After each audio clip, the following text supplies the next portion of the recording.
It's on News Prime.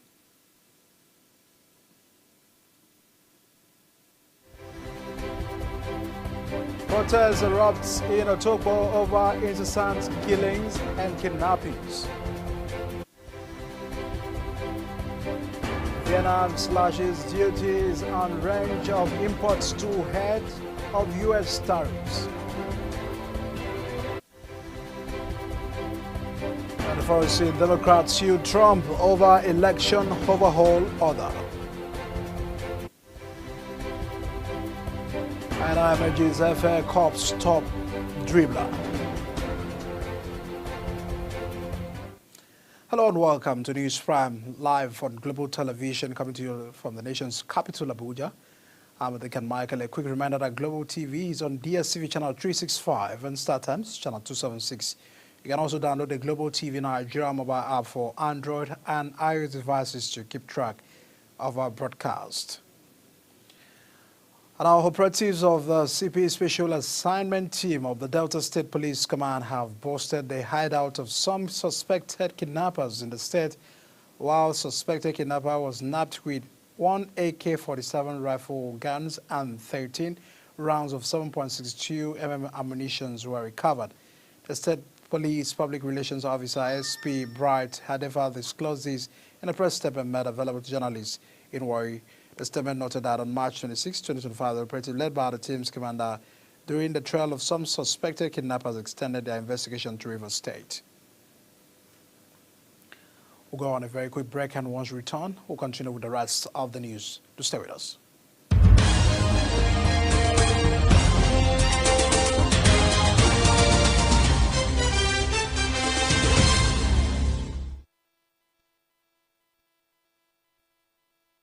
Do you know that Global Television can be watched in Nigeria and all over the world? Download the Global TV Nigerian mobile app for Android and iOS devices to watch Global Television real-time from around the world. What are you waiting for? Start downloading and stay connected to Global Television.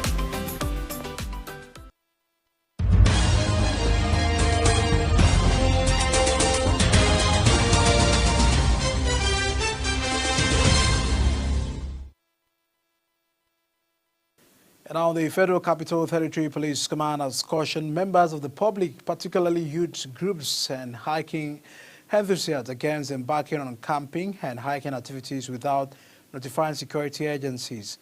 FCC Commissioner of Police Ajo Adewale emphasized the security risks associated with such outings, particularly in remote and unsecured locations. The Police Command further advised members of the public, especially youth groups, organizations, and hiking enthusiasts to take necessary precautions before engaging in camping and hiking activities. The command spokesperson, Josephine Ade, stated. And our Governor Monday Pablo of Edo State has pledged to compensate the families of the 16 slain hunters who were allegedly murdered by a vigilante group at Oromi in the States while on their way to Kano. He made the pledge when, in the company of his Kano State counterpart Abba Yusuf, he paid condolence visits to the families of the late hunters at the Torankawa in Kano State. He said the state government is making arrangements to provide compensation to all victims affected by the incident, as well as commended the people of Kano State for remaining calm despite the situation. And now the Pan-Niger Delta Forum has commended President Tinubu for assenting to the South-South Development Commission bill. In a statement by the National Chairman, Dr. Gano Zagali, the forum also allowed the National Assembly for its swift and diligent passage of the legislation. And now, as the Eid celebration continues, Muslim faithful gathered to show their excitement for the celebration. Our correspondent Ozana Okarafo visited a park in the city of Abuja where the Muslims gathered to mark the day. We'll bring that top story as soon as possible. Our Governor Hope Uzodinma has called on the Muslim community in Imo State to support government efforts at promoting peace, unity, and security. The governor made the appeal during a special Salah banquet held at the Government House, Owerri, in celebration of the Eid Fitr. Our correspondent Marachibe has a report. Speaking at the event, Imo State Governor Hope Uzodinma congratulated Muslim faithful on the successful completion of Ramadan and urged them to remain committed to fostering harmony and contributing to the state's development. To celebrate together, to demonstrate the level of religious harmony in Imo State, to demonstrate brotherhood and the essence of living together, to show tolerance and show love to each other. He assured the community that his administration is dedicated to fairness and inclusivity and promised to address their concerns. The governor also called on them to collaborate with security agencies in tackling crime. Help the government to fight crime. Help the government to stop violence. Learn how to tolerate each other. We don't want disunity among the Muslims. We want you to be united. We want you to love yourselves. We want you to work together. We want you to do only those things that the Holy Quran allows. In response, the chairman of Imo State Council for Islamic Affairs, Bashiru Wakwe, and the Sarikin House of Imo State, Awal Baba Suleiman, commended the governor for his inclusive governance. They also presented him with a portrait as a gesture of appreciation. So happy because in your administration, you have never left an inch without carrying the Muslims along with you. Your Excellency, on behalf of the Islamic Calling family and the Muslim Right and the Muslim Council of Imo State, may I present this present. The Salah banquet strengthened the government-community ties and reaffirmed the administration's commitment to inclusivity and development. Through your administration's dedication to security, business-friendly policies, and inclusive governance, you have reaffirmed that Imo State is a land of opportunity for all who reside lawfully within its bounds. From Government House Owerri, Amarachi Ibe, reporting for Global TV News. And the Chief of Air Staff, Air Marshal Hassan Bala Abubakar, has commanded the dedication of the air component of Operation Niyama through the nation's security. Bala Abubakar gave the commendation in Katsina, the 2025 Salah luncheon with the personnel of the 213 Forward Operating Base and Component Operation. It was represented by the Air Officer, Commanding Special Operations, Commander Osman Abdullahi. And our hungry residents of Otupo, Borno State, have taken to the street in protest against the rising cases of killings and kidnappings in the area. The demonstrators chanting protesting songs blocked major roads, demanding urgent action from the government and security agencies to address the growing insecurity. They lamented the frequent attacks, describing them as a constant occurrence. And on to Edo State, as the Edo Governorship Election Petition Tribunal will on Wednesday, tomorrow, deliver judgments in the petition filed by the People's Democratic Party and its candidate Azue Gadalo against the September 21st, 2024 governorship election in Edo. The PDP and Igadalo have challenged an addition by the Independent National Electoral Commission to declare Senator Manda Okpebholo of the All Progressive Congress as winner of the poll. They allege that the election was marked by irregularities. As you're watching the live broadcast of News Prime.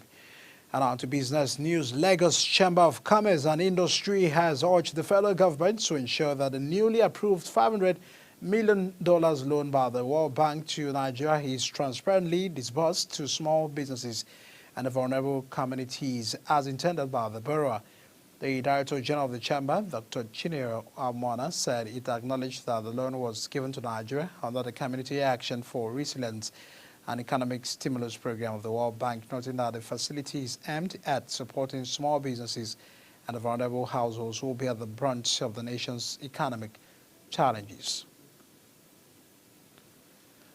Nigeria's net foreign exchange reserves rose significantly to $23.11 billion at the end of 2024, marking the highest level in over 3 years, according to the Central Bank of Nigeria. In a press statement, the Apex Bank noted that these represent a significant jump from $3.99 billion recorded at the end of 2023 to $8.19 billion in 2022. The NFA, which adjusts gross reserves to account for near-term liabilities such as FX swaps and forward contracts, is regarded as more accurate measures of the country's foreign exchange buffers available to meet immediate external obligations. Now, Asians and the European market squeeze out gains, clawing back some of their recently heavy losses, though a sluggish sentiment and increased uncertainty saw gold hit another record high. As Donald Trump prepares to unveil sweeping tariff, investors have been rushing to position themselves for the U.S. President Liberation Day on Wednesday, when he won. It will impose levies on all countries for what he has said is years of them reaping of Americans. Trump says he will be very kind when he unveils the tariffs, but with little detail on who will be hit with what, trading floors and awash with uncertainty, hammering equities across the board and stoking recession fears. And more on the foreign news, Vietnam says it cut import duties on a range of goods, including cars, liquefied gas, and some agricultural products, with concerns escalating ahead of the U.S. President Donald Trump's planned unveiling of the sweeping tariffs on all countries. The announcement came after Prime Minister Pham Minh Chinh said last month that Hanoi was reviewing levies in order to encourage increased imports from the United States. Washington's trade deficit with Vietnam is the third highest of any country after China and Mexico, and there are increasing fears it could be a key target of the White House tariff drive, which has sent shockwaves through the global market. And now the Democratic Party has sued the Trump administration of an attempt to impose sweeping changes on election systems, including requiring citizenship proof to register to vote and limiting mail-in ballot counting. In a lawsuit filed, the Democratic Party asked the federal court to block the executive order which prevents states from counting the mail-in ballots that arrive after Election Day. The President's directive also requires proof of citizenship to be presented through the documents such as a passport when registering to vote. The President does not get to detect the rules of our elections, said the lawsuit filed in Washington by the Democratic National Committee Senate Minority Leader Chuck Schumer. And our United Kingdom Prime Minister Sir Keir Starmer has called for people's smuggling gangs to be treated in the same way as terrorist organizations, urging global corporations to combat organized migration crime. At an organized immigration crime summit in London, which brought together representatives from over 40 countries, Starmer emphasized the need for nations to collaborate in the fight against criminal gangs involved in the people's smuggling.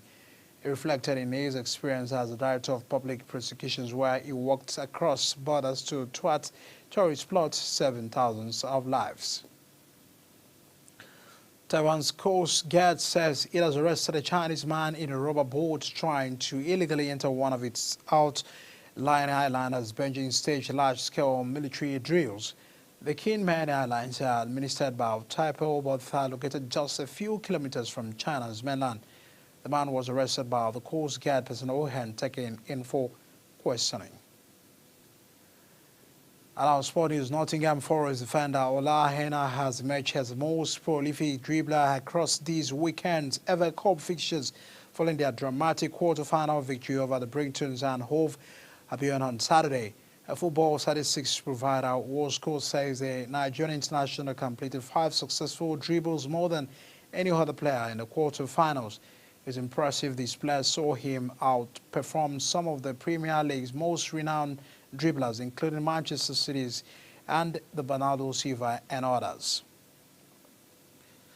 Tributes have continued to pour in from across the Nigerian boxing community following the tragic death of the former national and West African light heavyweight champion Segun Success Olarabaju, who collapsed during a boxing match in Ghana on Saturday. Nigeria Boxing Board of Control Chairman Dr. Rafiu Ladipo expressed his condolences, saying, calling it an unfortunate loss. As we wrap up the news program, let's take a look at our top stories. Angry residents of Otopo, Benue State have taken to the street in protest against the rising cases of killings and kidnappings in the area.